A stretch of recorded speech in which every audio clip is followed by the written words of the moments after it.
সাপ নেউলের লড়াই নয়, কিং কোবরার সাথে অজগরের লড়াই, পরে উদ্ধার কিং কোবরা।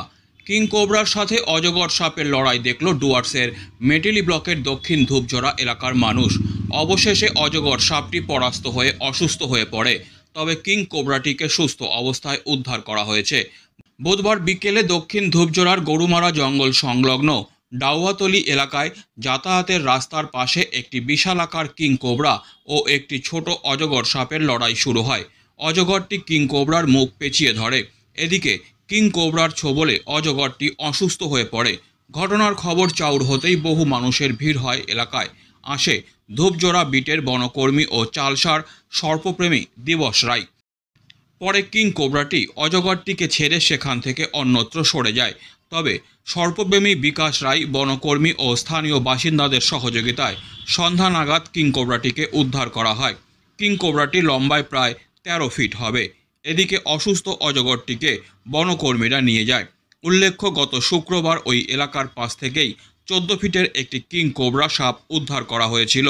তবে সাপ নেউলের লড়াই দেখা গেলেও এর আগে অজগর ও কিং কোবরার লড়াই দেখা যায়নি এলাকায়।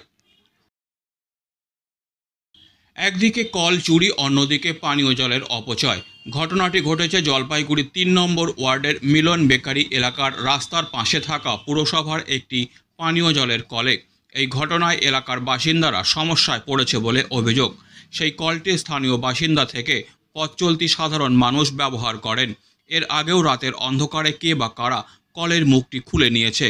এতে জলের অপচয় হচ্ছে। এক টোটো চালক বলেন, কলের মুখটা ভাঙা অবস্থায় রয়েছে। এর ফলে যেমন জলের অপচয় হচ্ছে, তেমনি পানীয় জলের সংকট হতে পারে। তিনি আরও বলেন, দ্রুত কলটি সারাই করে সমস্যার সমাধান করা হোক। আমরা তো দেখতেছি কলটা ভাঙা আছে, এমনি জলের যা সংকট, জলের কলটা ঠিক করা মানে এমার্জেন্সি দরকার। এটা জল পড়েই যাচ্ছে অনবরত, এভাবে জল অপচয় করা তো ঠিক না, মৃত্যুঞ্জয়। এ বিষয়ে টেলিফোনে জলপাইগুড়ি পৌরসভার 3 নম্বর ওয়ার্ড কাউন্সিলর তথা চেয়ারম্যান ইন কাউন্সিল স্বরূপ মণ্ডল বলেন, এলাকার বাসিন্দাদের মারফত জানতে পেরেছি কলের মুখ আবারও চুরি যাওয়ার বিষয়টি। আমি বিষয়টি দ্রুত মেরামত করার ব্যবস্থা করছি। Disclaimer. This channel may not promote any violent, harmful or legal activities. All content provided by this channel is meant for an educational purpose only.